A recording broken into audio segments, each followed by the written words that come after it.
Hello friends, welcome back to the channel. तो guys, अगर आप लोग इस चैनल पे पहली बार विजिट कर रहे हो तो प्लीज़ सब्सक्राइब करके बेल आइकन को प्रेस कर लेना, क्योंकि यार इंडिया में जो भी लेटेस्ट बाइक आते हैं भाई मैं सबके अपडेट्स देते रहता हूँ इस चैनल पे। तो गाइस जाके चैनल को जल्दी से जल्दी सब्सक्राइब कर लो।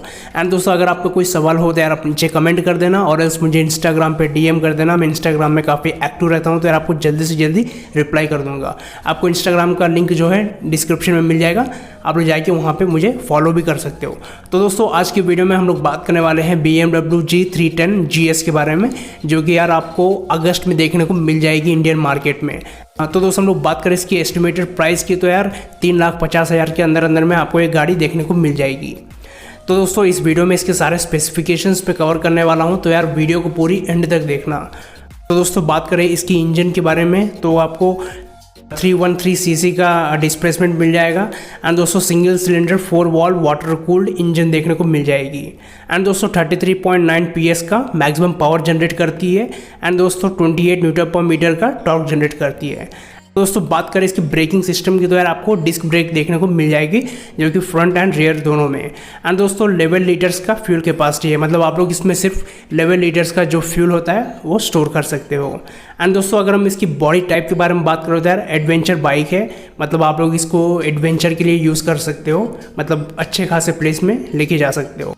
एंड दोस्तों, अगर हम इसकी ABS के बारे में बात करें तो यार ड्यूल चैनल दे रखा है, जो कि काफ़ी अच्छी बात है। तो दोस्तों, बात करें इसके मीटर्स के बारे में, जैसे कि speedometer, odometer, trip meter, tachometer, सारे के सारे आपको डिजिटल टाइप में देखने को मिल जाएंगे। एंड दोस्तों, इसमें फ्यूल गेज भी इंस्टॉल कर रखा है, जो कि काफ़ी अच्छी बात है। तो दोस्तों, बात करते हैं इसकी सस्पेंशन सिस्टम की। फ्रंट सस्पेंशन आके आपको अपसाइड डाउन फॉर्क मिल जाएगा। एंड दोस्तों, अगर हम इसकी रियर सस्पेंशन के बारे में बात करें तो यार आपको एडजस्टेबल टाइप का देखने को मिल जाएगी। एंड दोस्तों, बात करें इसकी लेंथ की, तो यार 2075 mm का लेंथ देखने को मिल जाएगा। एंड दोस्तों, 880 का विड्थ देखने को मिल जाएगी। अगर दोस्तों हम लोग इसकी वेट के बारे में बात करें तो यार 169.5 kg का वेट देखने को मिल जाएगा। एंड दोस्तों, जो लोड कैपेसिटी है वो 175, मतलब आप लोग 175 kg से इसके ऊपर कुछ ज़्यादा लोड नहीं डाल सकते हो, वरना बाइक में भी कुछ प्रॉब्लम आ सकती है। एंड दोस्तों, अगर हम इसकी इलेक्ट्रिकल्स के बारे में बात करें, जैसे कि हेडलाइट आके आपको हेलोजन टाइप में देखने को मिल जाएगा। एंड दोस्तों, tail light, turn signal lamp, सारे के सारे आपको LED टाइप में देखने को मिल जाएगा।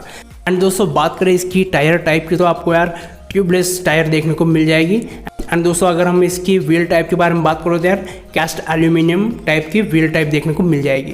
तो दोस्तों, ये कुछ इसके स्पेसिफिकेशन से मुझे नीचे कमेंट करके बताना कि आपको कैसा लगा। एंड दोस्तों, क्यों अच्छा लगा वो भी मुझे बताना। एंड दोस्तों, अगर आपको पसंद भी नहीं आया तो मुझे नीचे कमेंट करके बता देना कि यार क्यों पसंद नहीं आया। तो मिलते हैं नेक्स्ट वीडियो में। Thank you guys for watching this video.